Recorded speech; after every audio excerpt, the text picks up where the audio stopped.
All right, good afternoon, everyone. Welcome to the DNR long-term lease session. And DNR is the Department of Natural Resources, so just a couple things. Feel free to move forward. We love people sitting up front.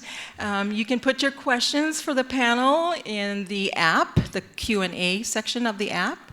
And then also towards the end, we will be taking questions, or the panel will be taking questions, and we'll have a microphone down there on the floor. So again, welcome, and I'd like to take this time to introduce the panel. So on my far left, we have Crosby Carter. She is the Housing Policy Advisor at the Washington State Department of Natural Resources. And then next to her, we have April Connor, Washington State House of Representative, 8th District. And then we have Mari Levitt, Representative, Washington State House of Representative, 28th District. And then we have Jet Richardson, and Jet is from Habitat for Humanity, Tri-County. And I'm going to give it over to Jet to get the panel started. Thank you, and again, thank you all for being here. So a little bit more about the panel and why these people are here. Specifically, Representative Connor serves on the Housing Committee, as well as Representative Levitt. And we are here to really talk about the bill that was passed this last session on DNR land transfers. What does that mean, and how did we get there? So, real quick, oh, and then also Crosby Carter, sorry, I knew I was going to do that, and I did that. She is a passionate public servant for 15 years. She's been serving in cross-sector collaboration and local housing policy for the Washington Department of Natural Resources. She has a master's degree from Evergreen State College, which I believe is also your alma mater, one of your alma maters? Oh, you worked there, okay. Well, close. And has been tasked with spearheading the department's first ever affordable housing initiative, which is why we're all here. So one other thing I'll just say as we dive into this is we are very much building this plane as we're flying it. There are probably more unknowns with how this policy is going to be implemented than we know right now. So give us grace, and we will answer your questions as best, well, they'll answer your questions as best to their abilities. But this is going to be a learning process for us over the next years as we perfect this piece of legislation and build upon it. But land, that's why we're here. If you're a developer like Habitat for Humanity, you know land is very hard to come by. If you are representing one of the CLTs, you know it's even harder to come by. Because you don't have a developer to work with yet. You have to find that developer. If you are a housing authority, you need land to do what you need to do. And how are we going to solve or address our current housing crisis without land? So DNR has ponied up some resources for us, and we're going to start taking advantage of those. My understanding right now is that by 2024, we have a 1.1 million deficit of housing, and it starts with land. So with that, I wanted to also just say, I don't think that we take enough time to really celebrate the combined successes of our legislators.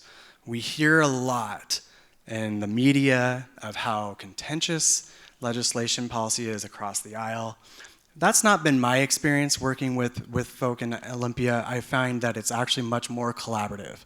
And so I want to take a moment right now to really thank these two representatives and the other representatives that are here today for their collaborative approaches, for working diligently across the aisle, because I do believe that is actually more often the case than we don't see that, and we don't celebrate that enough. We don't honor that enough. We need to honor that, and so thank you, both of you, for your hard work and what you've done. Why is DNR getting into this space? Well, Commissioner Franz was also going to be here, and she couldn't make it, so I'm going to answer that question for her. We have 3 million acres of uplands to generate revenue, but not all land is the same. We have a hyper focus on natural resources, but we have underutilized land. We need to create responsible partnerships with cities and counties regarding growth management goals. We are failing to meet the needs of DNR workers, the workforce there where they're living, but I would actually extrapolate that a little bit further in that this is a workforce housing issue across the state, across other industries as well.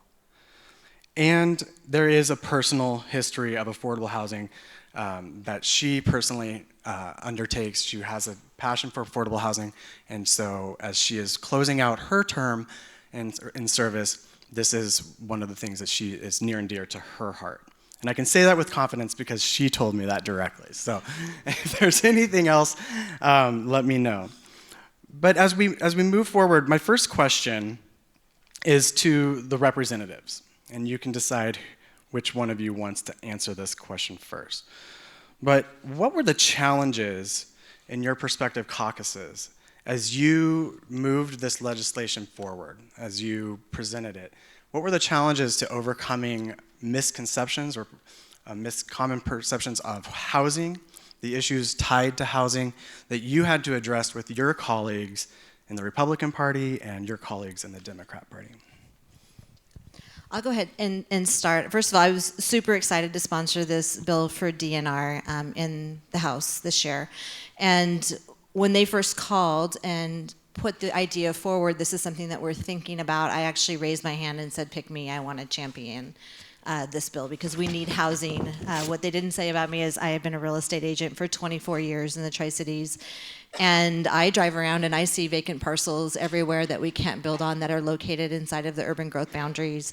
And so it was really important for me to say, this is exactly something that I want to do and be a part of. In regards to the question, which is about our representative caucuses, we didn't plan on wearing red and blue today, but it somehow turned out that way. So I am obviously in the Republican caucus, and our caucus has been very vocal in the past about not selling or getting rid of public lands, and if they are going to, that they're purchased for additional lands that will continue to give money back to the trust for DNR, which goes to our schools and other items, as you guys know. So that was it was a hurdle for me and our caucus to try to convince people that this is we're not gifting land, we're not giving away land, we're actually going to be leasing the land to developers or community land trusts or Habitats for Humanity, and that this is a good thing because it's actually going to put dollars back into our schools and back into our communities. And so that was a challenge that I had, and actually the House floor vote, I think there were only 2 folks that did not vote for this bill coming off the House floor, and they were both from my side of the aisle. And so that was the definite challenge I had. But I'm going to let Representative Leavitt talk a little bit about her caucus, because I did have, moving through the bill, Crosby and I did do a lot of work on the D side of the aisle because there were some real definite concerns with some of the issues on the bill there too. Thank you, Representative Connors, and thanks to all of you for doing the hard work on housing. I really appreciate that. And I would say on our side of the aisle, there were a couple concerns. One is the, anytime there's a tax exemption or perceived tax exemption, it means revenue lost to the state. And so if revenue is lost to the state, how do you make up that revenue, and what areas will be impacted as a result? Or anytime there's a tax shift, when you're giving a tax exemption for one, which could be a noble cause, there could be a tax shift in other areas. And so, in terms of how did that impact our local cities and counties for losing that lease tax revenue? Well, they're not getting revenue right now anyway because it's sitting vacant. But there could be a potential for tax revenue loss. And so, how do you mitigate for that? The other concern had to do with the AMI amount. So going up anytime we talk about AMI raising above 80%, particularly for affordable housing or low-income housing, it causes eyebrows to raise and to and to pause for a second and have those continued conversations, even if it's a good public benefit, because we want to ensure that we're helping the most vulnerable in our state. Affordable housing is a reach for many income levels, middle income up to 120 as well, but in particular for 80 and below, and in that 50 to 80 spot. So those were two. And then the third had to do with the extension or the amount of time that it remains affordable. In the original proposal, I think it was 20 years, which is consistent with what counties and cities do for some kinds of projects. But the challenge was 20 years is not long enough, in my view, to keep something affordable, and then for it to be flipped to something that's very unaffordable for families.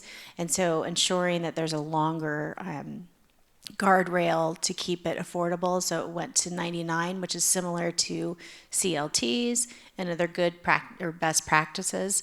I think having it in perpetuity permanent affordable would be great, but at least 99 gives it a better target. So those were some of the conversations that I wasn't necessarily having with folks, but folks were sharing with Representative Connors that those were non-starters until those conversations evolved. And just like any bill, you propose something, then it evolves to get good policy, because we hear from all of you, we hear from Habitats, we'll hear from the Low Income Housing Alliance, hear from other organizations that help us perfect and get to, no bill is perfect, but it gets to a better place through that process. So I think those conversations were good, but it did have concerns that we're not just giving away the land, if you will. And then the final one is more of a philosophical issue, and it has to do with giving public lands away and taking away of the impact of the environment. Just preserving public lands, preserving parks, preserving lands under DNR's purview, just as an idealistic kind of framework. And so it's not doing that. These lands aren't being used. They're sitting there vacant, and it's important to do that. But there was a concern from an environmental perspective that we're taking all the DNR lands and just giving them away for commercial developers to wreak havoc and create these structures that are really going to impact the environment. Thank you. And so on that note, I'll ask Crosby, how did you address these concerns as you were starting to draft the policies that we are reading about today? And just forewarning, if you can't hear Crosby, I encourage you to move closer. Hi. She's lost her voice. But she's making an effort to be here, so thank you. I would clear my throat more, but this literally is me yelling at you all, so I apologize. I also promise I am not spitting germs at you. I literally lost my voice this morning for no logical reason. I think what was really exciting about working on this policy was the ability to see how policy is made. This was my first time ever drafting a bill and then walking it through the process. And how many of you actually know what DNR does? Do you all? Okay, great, awesome. Because I've been in rooms where I'm talking about why it matters that DNR is leasing lands, and people look at me like, well, what lands are you talking about? What is DNR doing? So when we were looking at this bill, we were saying, okay, hey, we have, approximately 8,000 acres across the state that are going to be zoned residential. These are vacant, producing no revenue for the trusts, which is K through 12 education, it's libraries, it's fire districts, right? And then if we took out the lands that were in farms or working forests, we're really left with about 3,000 prime residentially zoned acres. And that's what this bill was focusing on, is, hey, how do we use these to generate revenue? The original idea of this bill was kind of following the idea of the MFTE, which you can love it or hate it, but it was the first premise of, hey, DNR, if we could do something, what could we do? And it was really great, the evolution of working with Rep. Connors and Levitt and Representative Santos and a whole bunch of others in the legislature to understand we want to see bills that incentivize permanent affordability. So DNR can lease land for 99 years. And so we said, well, what if we just make sure that whatever units want to take exemption of the leasehold excise tax exemption have to do it for the entire duration of the lease, because that's all we really have control over, is how long you're leasing the land. Second, was talking about that. So leasehold excise tax is 12.84% of your lease rate. So we really wanted to say, yeah, if you guarantee that these units can be permanently affordable, you will never pay this tax on the property. A big part of it was educating that this wasn't deferring costs onto other households. So the only people who pay the leasehold excise tax, are the people leasing the land. That's it. It's not your neighbors. It's not anybody else. And so first misconception was no one else is going to have to pay this tax because the people on this land aren't paying it. And two, which was already mentioned, was that you're still going to pay property taxes on the structures themselves. So what this excise tax is doing is taking away that one extra tax so that the lease rate that they have to pay could basically become in lieu of property taxes, and then it would be sustainable and affordable and something that you can kind of guarantee and understand the impacts of the households for the 99 years. And so it was really interesting to see the evolution of how to create maximum benefit while still generating revenue for the trusts for junior taxing districts and creating that kind of that marriage of cross-aisle, cross-sector collaboration. And as was already mentioned, the income limits was a big one. Part of this leasehold excise tax exemption does say that if DNR has competing interests on a certain property, we do prioritize 0 to 80% AMI first. So it really is saying we will guarantee that the most affordable units will be created, but it's also taking into consideration that sometimes Eastern Washington or the Peninsula area median incomes are a lot lower, and sometimes you need the flexibility to build a little bit higher, and you need the flexibility to build workforce housing. And so that to me was a really great win of looking at how to collaborate and meet everybody in the middle on this bill. Yeah, go ahead. It's not a. It's on. It's not a foreign concept to have an exemption in this way. There are already examples for military housing. I don't guess think it's you're not. on. Maybe it's not. Sorry, I lied to you. You did, Jet. Oh, there you go. What I was saying is, it's not a foreign concept, so it's not a new thing to all that. This is the first time where we're doing an exemption.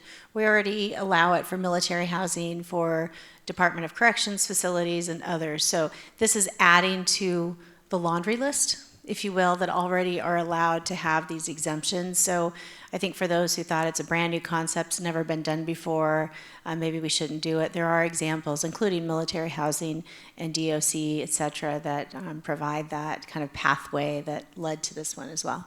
Public schools too. Dorm rooms, for example, are on state land. Okay, so thank you for that explanation. I want to just briefly also say here's the brief summary of the bill, just so everybody's on the same page. Creates a leasehold excise tax exemption when public lands administered by the Department of Natural Resources are used for the placement of affordable housing. And you've already jumped into my next point, but that's fine. My next question was really help all of us understand, what does this bill do and what does it not do? So we know that it does not take lands out of the public realm and give them to any private entity or developer. And we know that it serves families, it has the potential to serve families up to 115% area median income. Is there anything else that you want to highlight that this bill does or does not do from your own perspectives? Well, I think first of all, just to give a little bit more historical background, Washington State was given a lot of land when we became a state, and a lot of that land is little pieces and parcels all over Washington State. Some of it is ag ground, some of it's forestry, some of it you do commercial leasing on. We have a lot of Costco's on DNR ground, but some of these pieces are really small parcels that were given to us at statehood. In my district alone, there is 2 that we've been looking at in Pasco and a couple in Richland, Washington as well. And one parcel is just 16 acres, and it's not being used for anything. It's just dry and dusty. And I met with Commissioner Franz and Jet there this last week, and we toured the land. But there's these little pieces and parcels that are all over Washington State, and there's some probably in your backyard too that could be used. And I think that's important to understand what we're talking about. So these properties are not being used for agriculture. They're not being used for forestry. They are not, like we said earlier, generating income for the state of Washington right now.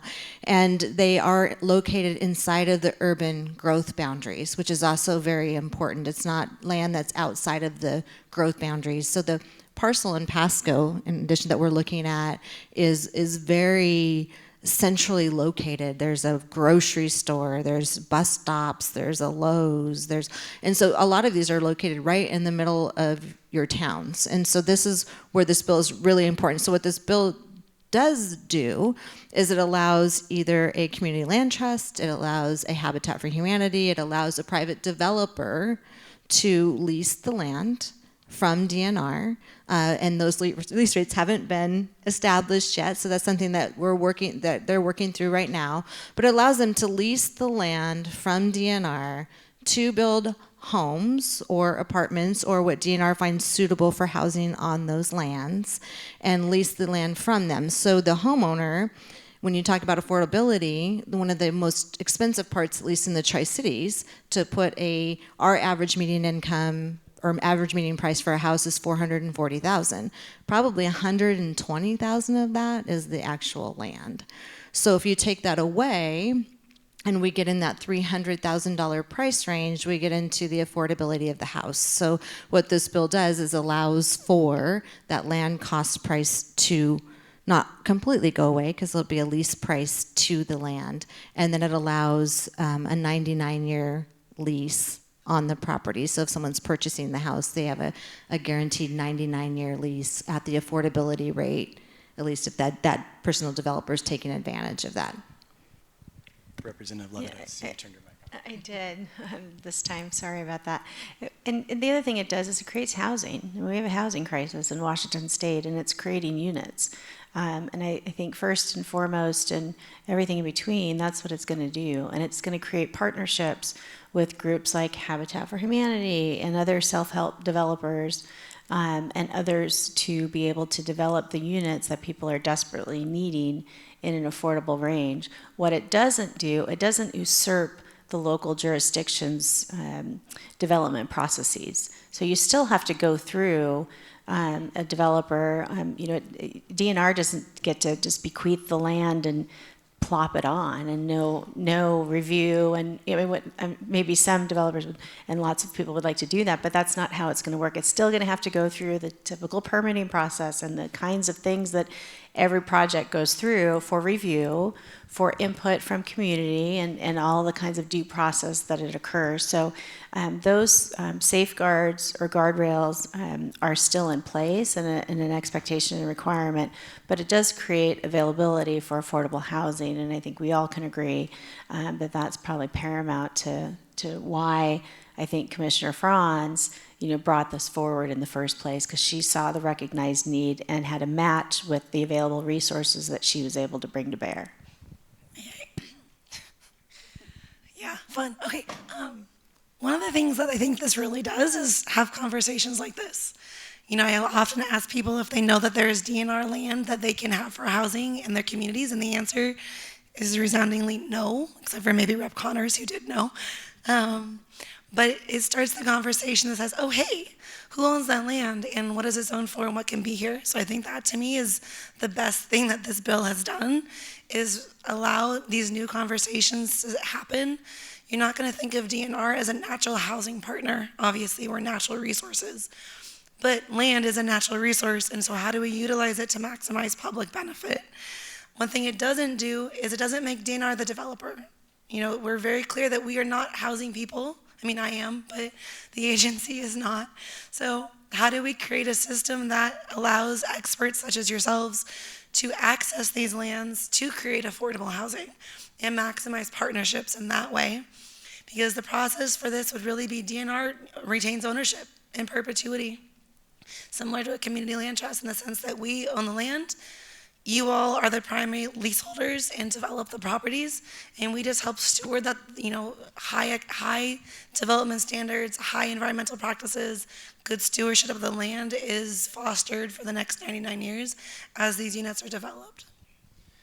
I'd also just like to add that from the affordable housing developer standpoint, where we are limited by our own mandates, by our own organizations to work up to 80% AMI and not go higher, we really struggle, at least in the Tri-Cities where I'm at, to find qualified buyers at that level and be sustainable. And we are always looking for partnerships in under every rock we can turn over. But one of the things I think that this will do, especially as we can go up to 115% AMI, is will incentivize developers, private developers, to work with us.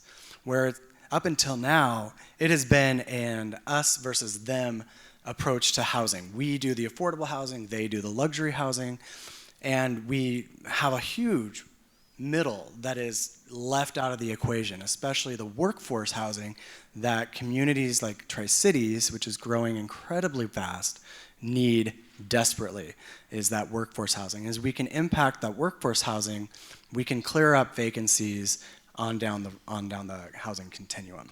So I applaud the 115%. I know it was a heavy lift for you all and a lot of hard conversations with your colleagues, but I do think that it will create, I hope, that it will really create those opportunities for missing partnerships that we don't have currently because of the way we're required to stay within these finite lines. I want to move on because I think that one question I know what was burning in my head when the conversation first came up, and I was one that learned that we have DNR property in city boundaries, so that was new to me, is how do we find it? Where is it? You know, do we have to go through the county assessor's website to find every parcel and look at all the vacant land?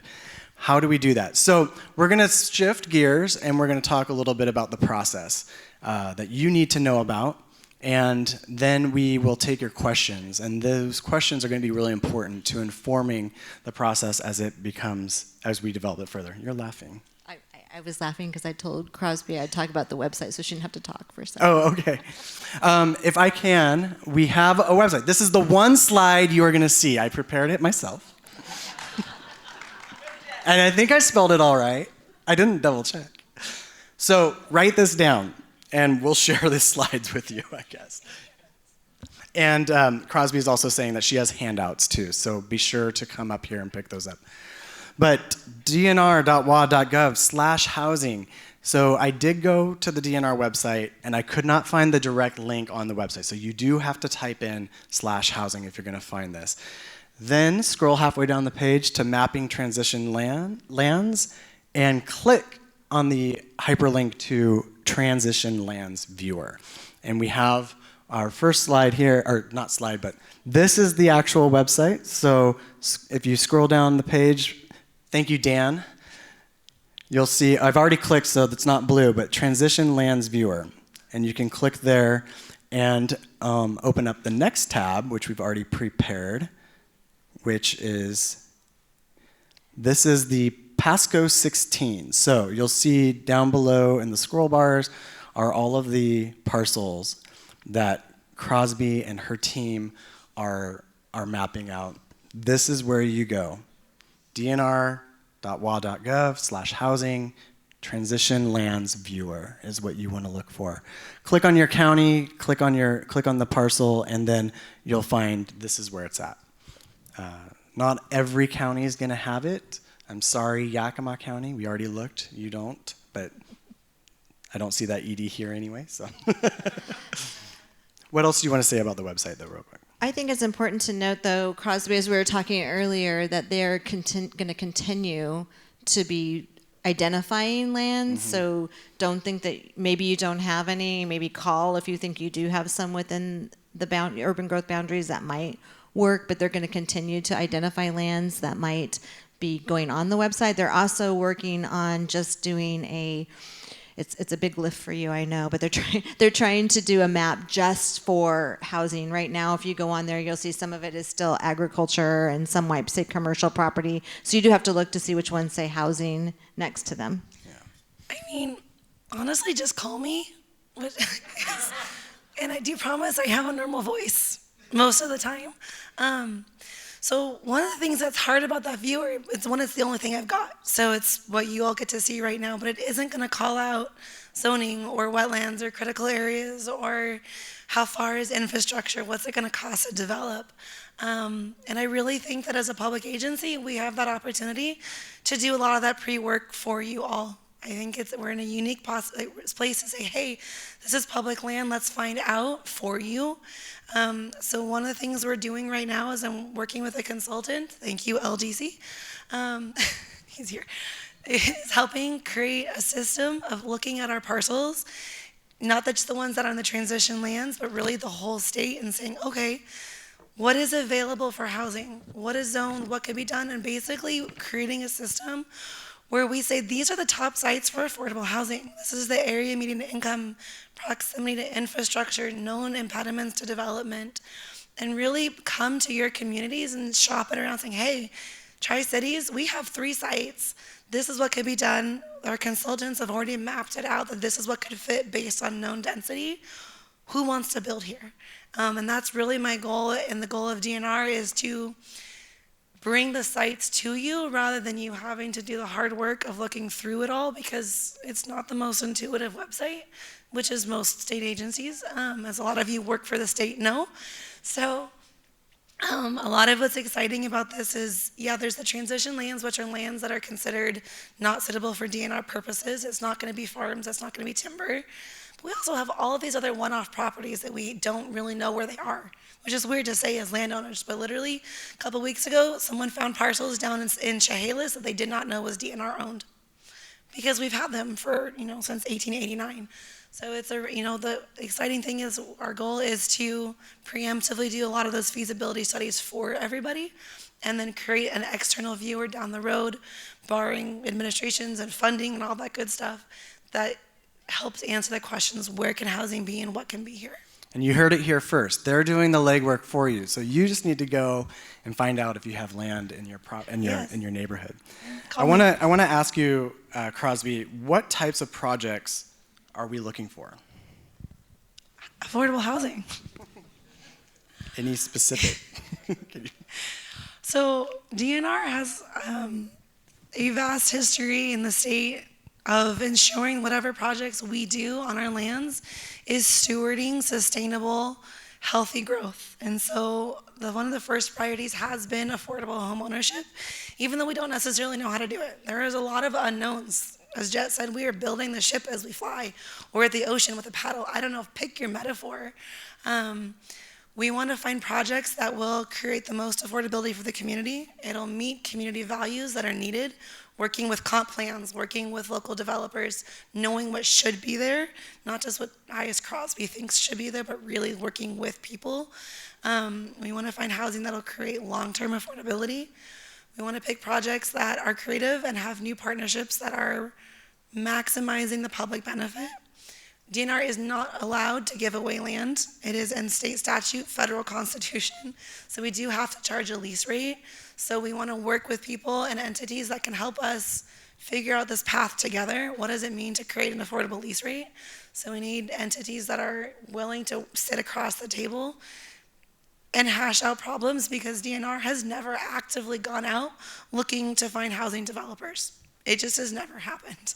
Where are you currently looking for examples of how this So we have a couple different projects across the state which are really exciting. One in Pasco. We have 16 acres of land that is against the freeway. It has housing to the north, a Lowe's to the right, and it is zoned for residential development. It has no other uses besides that. And so we're working with Habitat for Humanity, Rep. Connors, working with the local jurisdiction to say, what is the buildable capacity here? What can happen? And how can we create this as a permanently affordable home ownership project and now and into the future, which is really exciting to see that be developed. We also have a project in the city of Lacey's urban growth boundary, which we started working with the South Puget Sound Habitat for Humanity. The interesting one about that is it needs a sewer in order to upzone the density. So it was not an easy project. We have an amazing local partner. We have willing and able local jurisdictions. but we need $2 million to build a sewer extension. So until that can happen, the project's kind of on pause. We do have a congressionally directed spending request that was approved and submitted by Senator Cantwell. It was passed out of Senate Appropriations Committee, so now we just need Congress to pass a budget. And then theoretically, we have a sewer.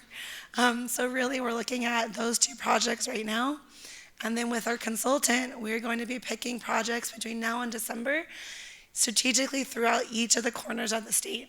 So we want to look at a parcel on the peninsula. We want to look at a parcel north of King County of the east side and the south to show what different areas, because it's going to be different depending on the zones. Our parcels are not the same. Communities are not the same. So between now and December, we want to pick at least 4 different test projects to build out a whole feasibility study to understand what can be built. And this question's for any of you who can answer it, but what is the role of the municipality in this process? How do we as developers like Habitat or other developers need to prepare our municipalities to engage in this? I think that we just had a meeting in Pasco, which as you can tell, I'm super excited about this bill. I helped pass it, and now I'm not going away. They're stuck with me. And so I've been working with Jet and with the city of Pasco, and we are meeting with them for the first time about doing a letter of intent for Habitat to take this land for the 16 acres and help develop it. But what the questions that we still have, and we're working with the city, is how do we get as much as we can already there. Unlike Lacey, this particular property has water, sewer, electricity right in the street next to it. And so it's a little bit easier of a lift, not as quite hard, not to be a pun on that, but not as hard to develop as the Lacey property would be. But I think the local jurisdictions trying to find a way to get as much infrastructure as they can to the parcel is going to be important.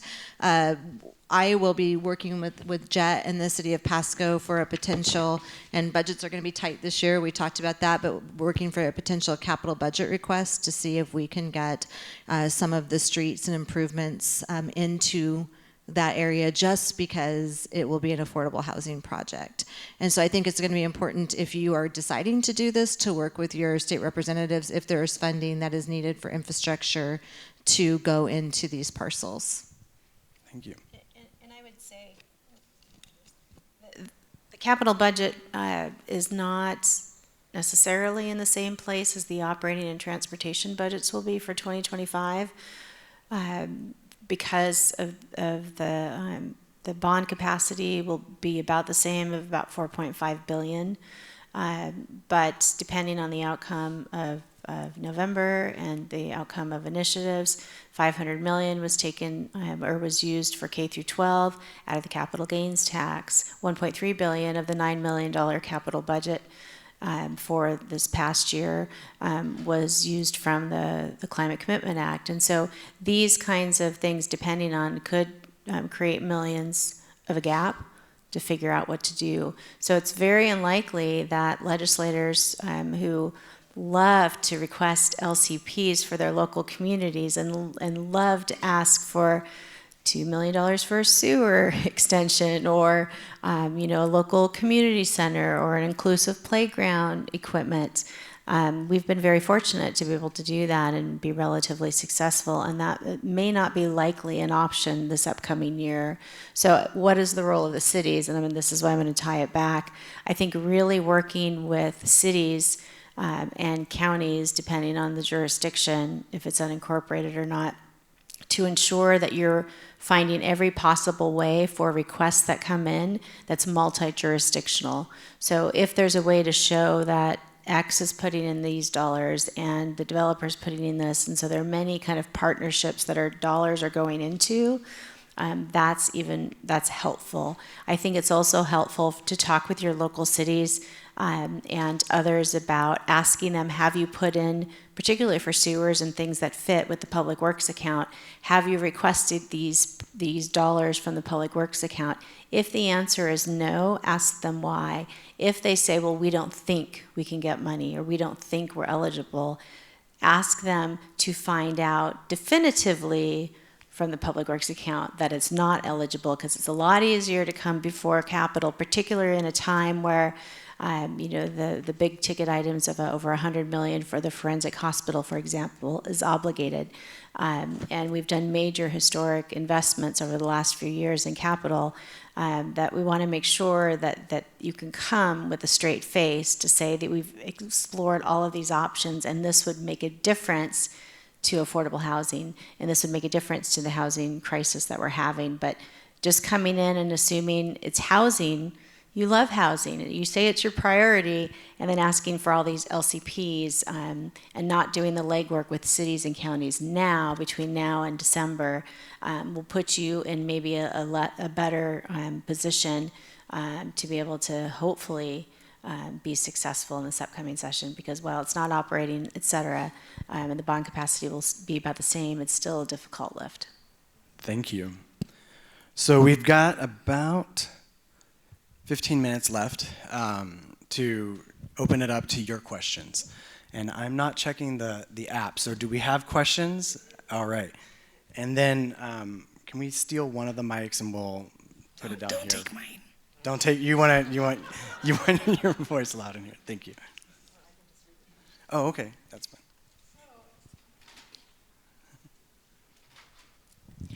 So one of the questions that came through on the app, and feel free to also come to the mic, what happens after the 99-year lease?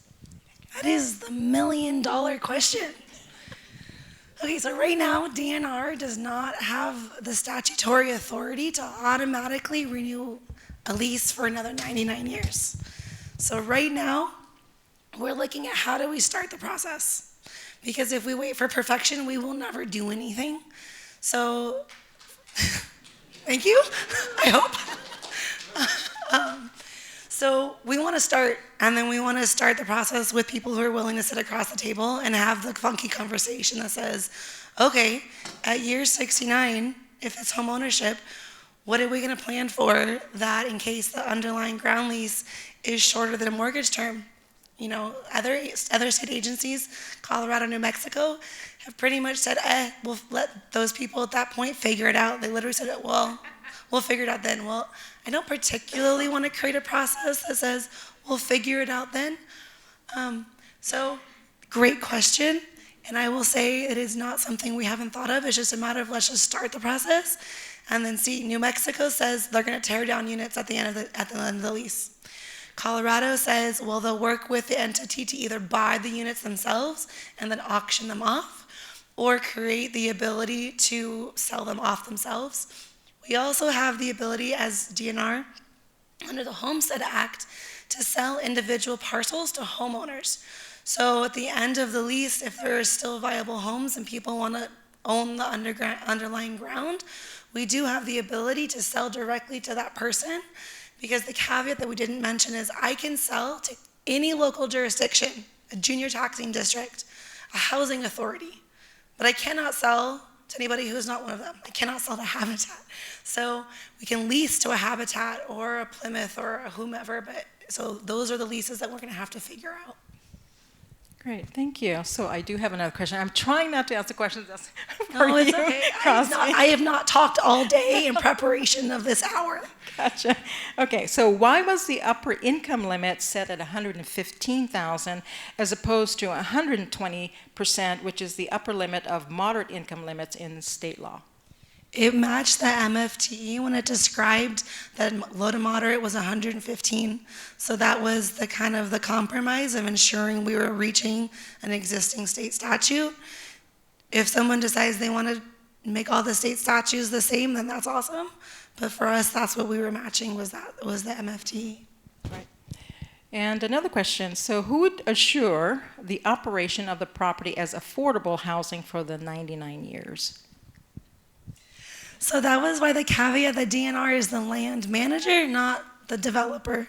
Part of what we will be ensuring is any development partner has to have a permanent primary leaseholder. It used to be called a master leaseholder. I don't think that's a thing anymore. But a primary leaseholder who has the experience and expertise to run those units in perpetuity, as long as we have the lease, as the income that they have committed. So if it is a private developer, they need to have a mechanism built in whether it's a nonprofit partner, other state funding, that ensures that there is a income monitoring. What we don't as DNR, we don't want to monitor income limits ourselves. One, we don't have the capacity. Two, we're not a housing entity. Three, imagine you poor people having to provide income limits to a dozen funders and then DNR on top of it to ensure you're matching income. So we want to create a system where you already have it built into either your capital stack or by default the nature of your organization. Great, thank you. And someone would like to have you restate the bill number that was passed, please. It was ESHB 2003. Got it? Are there other questions? Anything else? Question, Department of Commerce and other jurisdictions will require a deed of trust and affordability covenant on the land. If an affordable housing developer has that financing, would those documents be recorded with DNR? Ask the question again. So it pertains to if an affordable housing developer has financing, would those documents have to be recorded with you? No, so for our purposes right now, if it changes in a year, you cannot quote me this. But as of today, our goal is really just to ensure that the projects are viable, that you've got the capital stack, that this is something that can happen. We are not going to ask anything be recorded with us. The leasehold excise tax exemption will require proof, but that goes through a different agency, not us. So we are not asking for any other burden of proof other than what would be required to lease the land. Gotcha. All right, and then someone asked, what is the difference between this proposal and the existing state surplus lands program? We are explicitly exempt as DNR from the state surplus land. There is literally a sentence in there that says natural resources cannot be included as surplus for the free price, basically. We can provide data every year that says these could be considered surplus, but we are not allowed. So a state or a city, for example, can call it surplus and donate it or lease it for $1 a year. The Surplus Lands Act specifically excludes DNR from that. So we could have looked at changing that statute, but I don't think anybody in DNR would have let me. So this was a way of partnering with existing opportunities that fit within DNR's current mechanisms. Gotcha, and I think we have a couple more. So should this same lease structure apply to state university and community college land, example, WSU Spokane? Do you mean the leasehold excise tax exemption?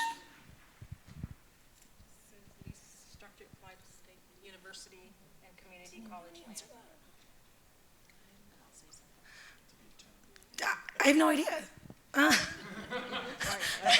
Again, there's a lot.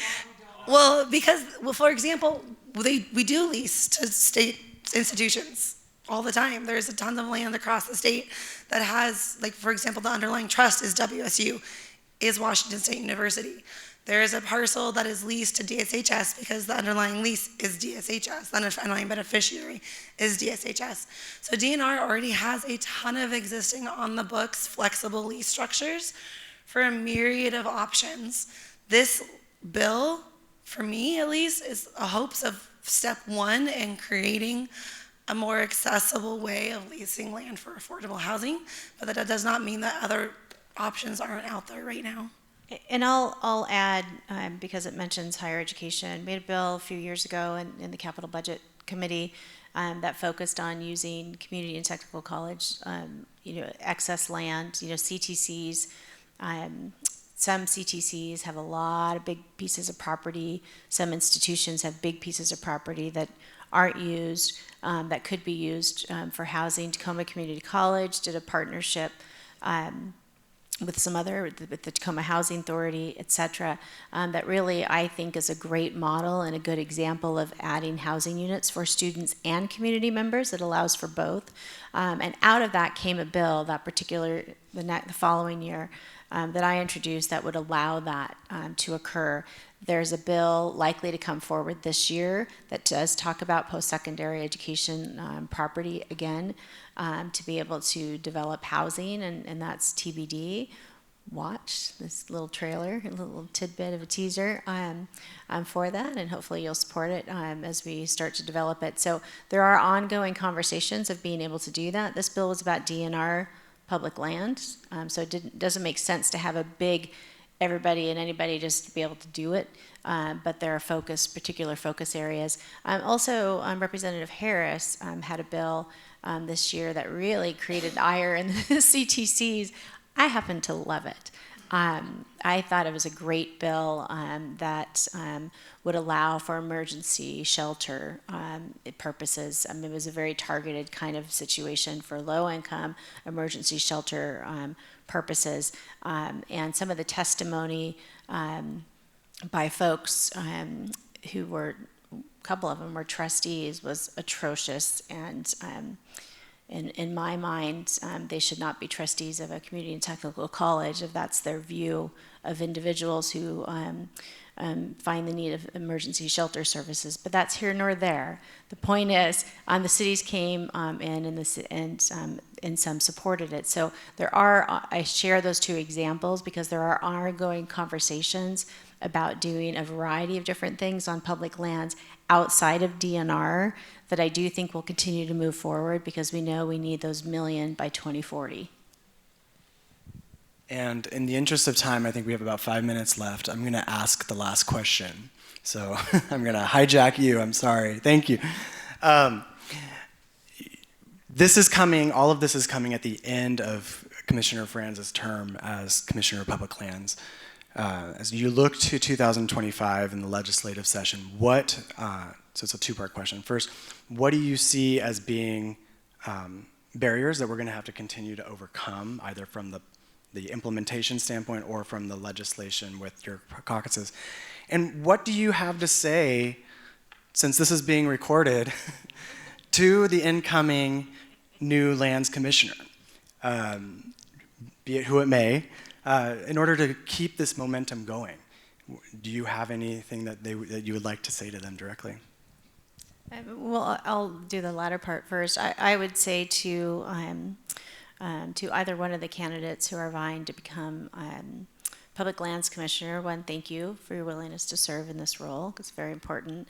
And also, please make this bill a priority to continue to implement and ensure that folks like Crosby, I know, I was going to call Casey, that Crosby stay on staff to be able to ensure that there's not a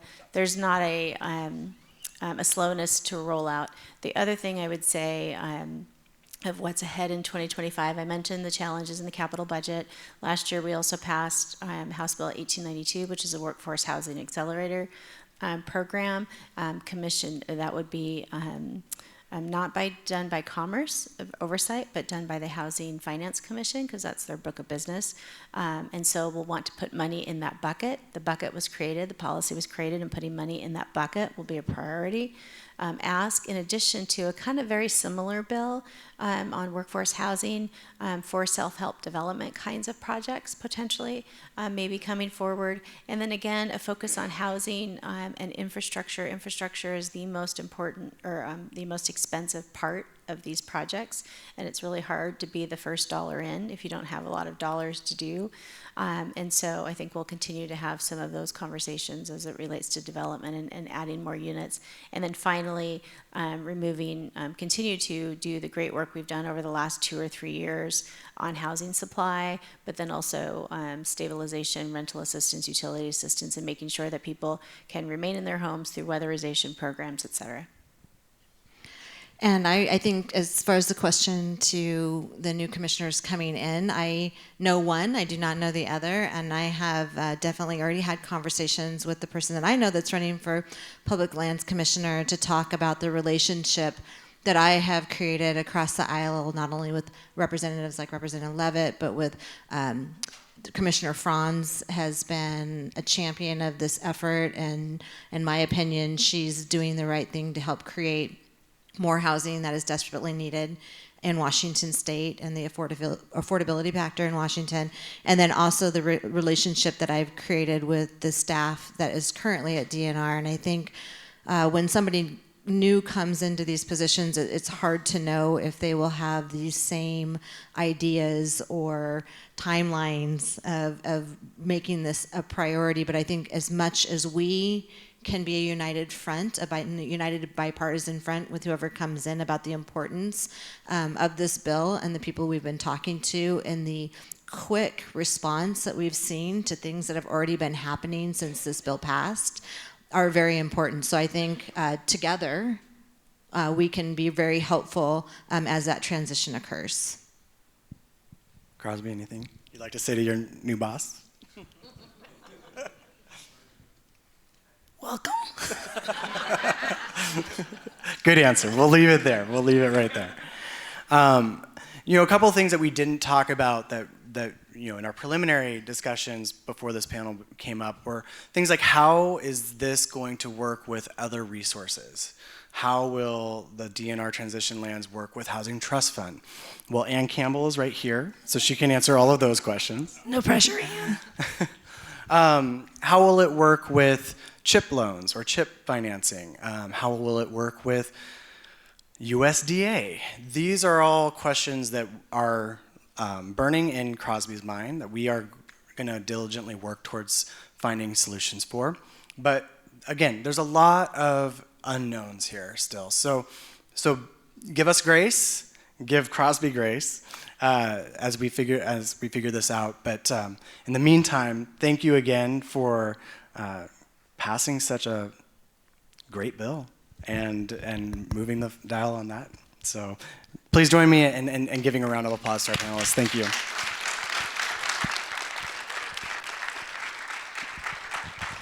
Thank you again. Wonderful. I learned a lot here. So on the Hoover app, there is a survey that you can write about this session. And again, thank you, panel. Wonderful. Talk to you later. Oh, and there's